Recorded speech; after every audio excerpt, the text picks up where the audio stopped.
and I just want to go over the top news stories of today. And it's a lot. A lot happened today. Busy Thursday.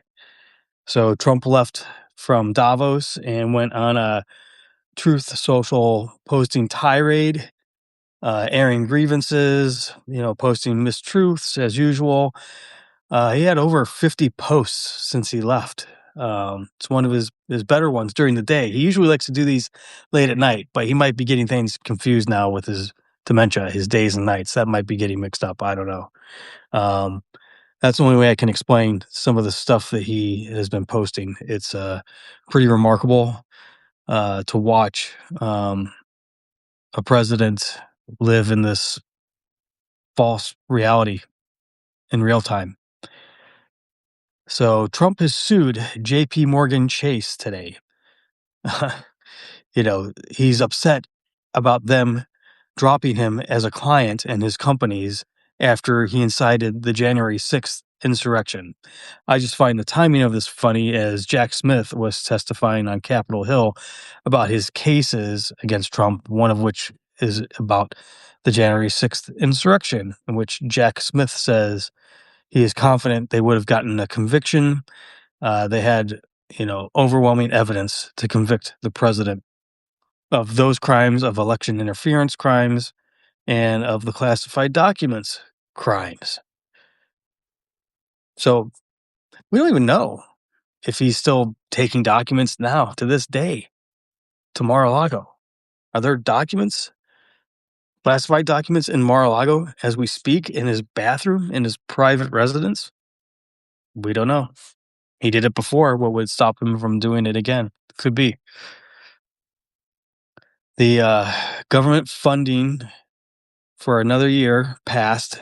So the resolution to fund the government for a year, the, res- the resolution to fund the government. Sorry, my dog is.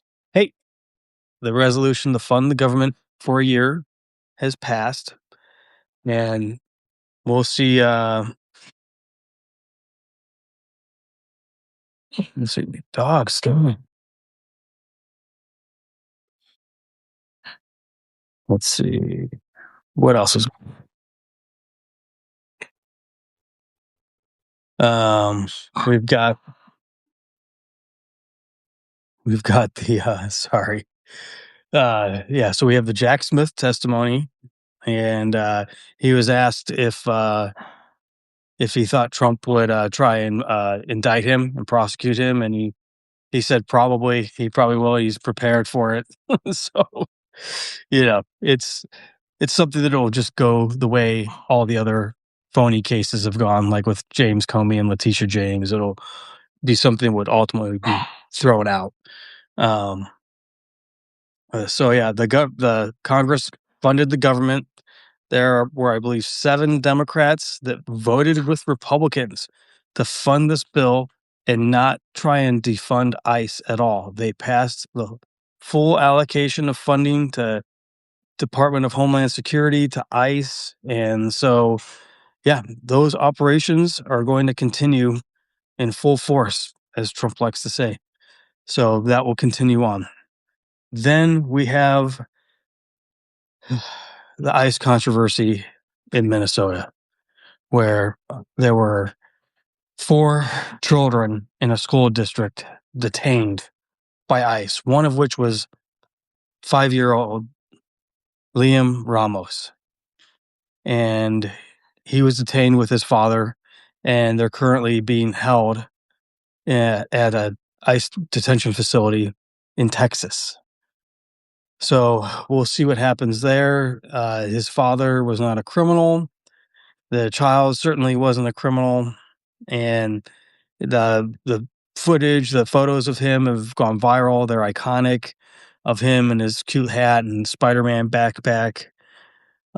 So it's just tough to think about that we're all here doing this live or engaging with this live, and then this poor little boy is at some ICE detention facility in Texas, away from his home, unaware of what's going on. So, yeah, that's tragic, and I think we need to keep talking about this a lot more.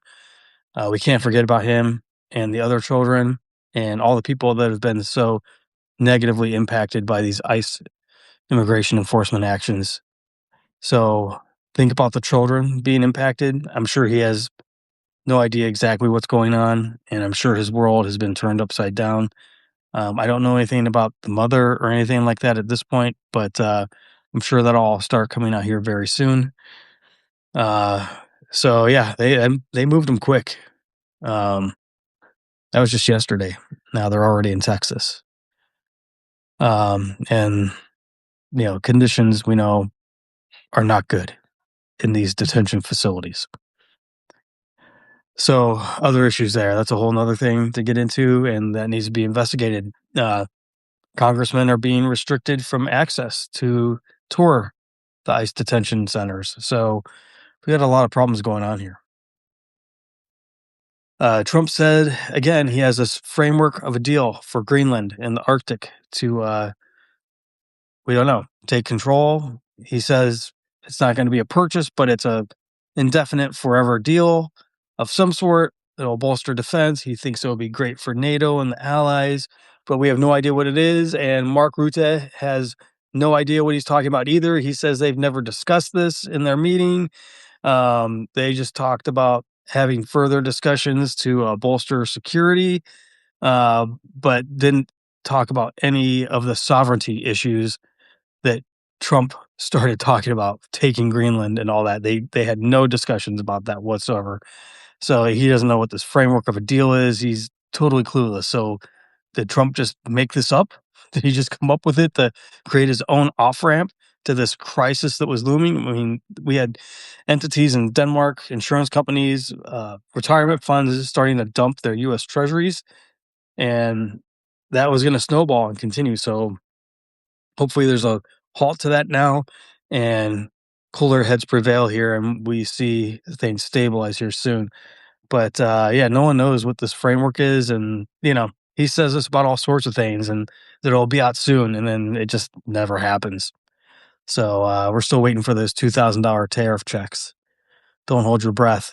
Um, Trump's board of peace, he is really going full hog on that, charging $1 billion per country to be on it.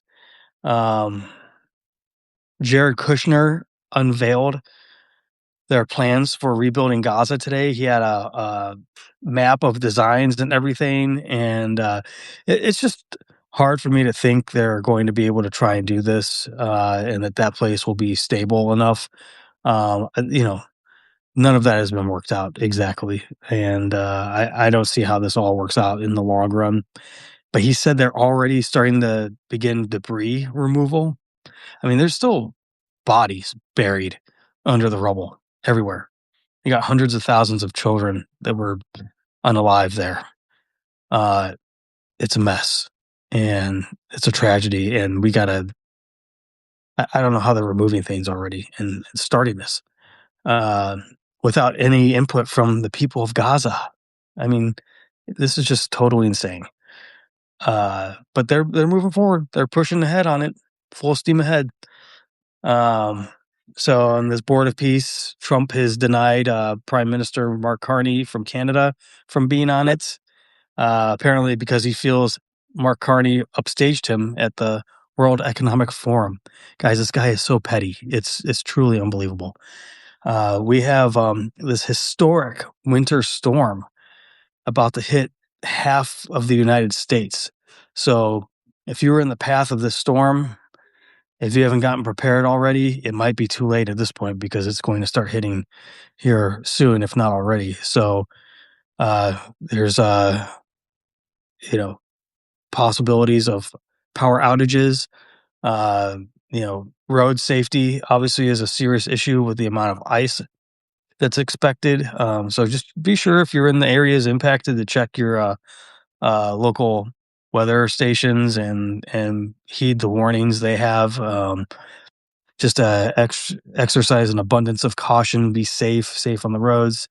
Just keep everyone safe. Yeah, seems like it's a storm like we've never seen before here in this country. Just in terms of just the size of it too, how wide stretching it's going to be. Um, and affecting areas down south, Texas, Florida, even all the way north to Ohio, Michigan, up there. Um, so yeah, just keep keep a lookout for that from your local weather. Um, there was a massive landslide in New Zealand today that left 6 people missing, including teenagers. I'm still trying to get more information on that, but yeah, that's something serious that happened in New Zealand. Um, let's see.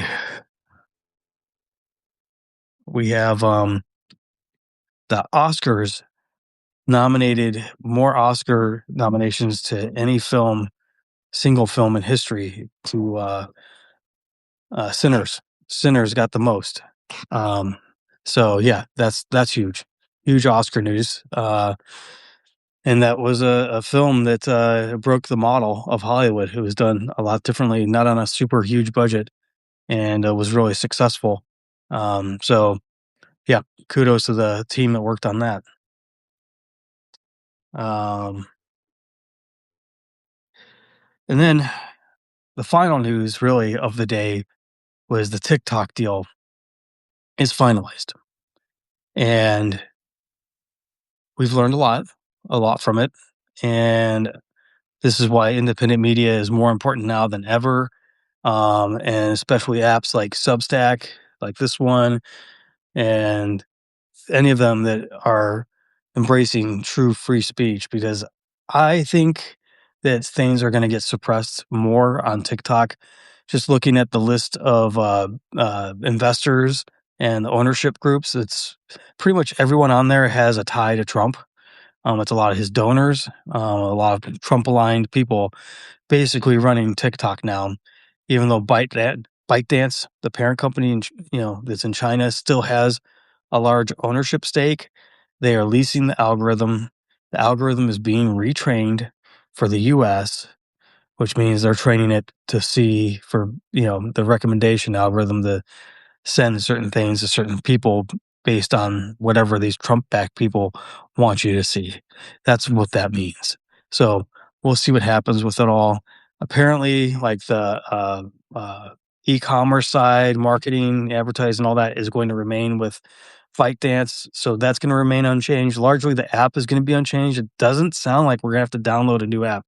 Sounds like everything's going to kind of stay the same. It's just in the background, the algorithm is going to change and just the ownership changed, and who's making money from it has changed. So at least just the U.S. portion, we're supposedly still going to see things from other countries. They're going to see our videos. It sounds like not a lot of that is going to change very much, but it has yet to be seen.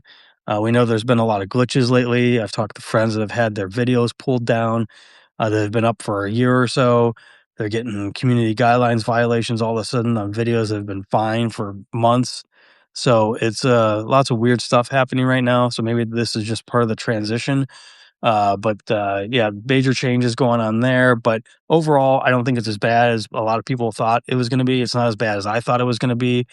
And so I think this was probably the best outcome given the law that was passed for TikTok. So I will give Trump some credit for that. The TikTok deal itself, for saving TikTok and all the people that rely on it for their revenue, for their businesses, they are safe there.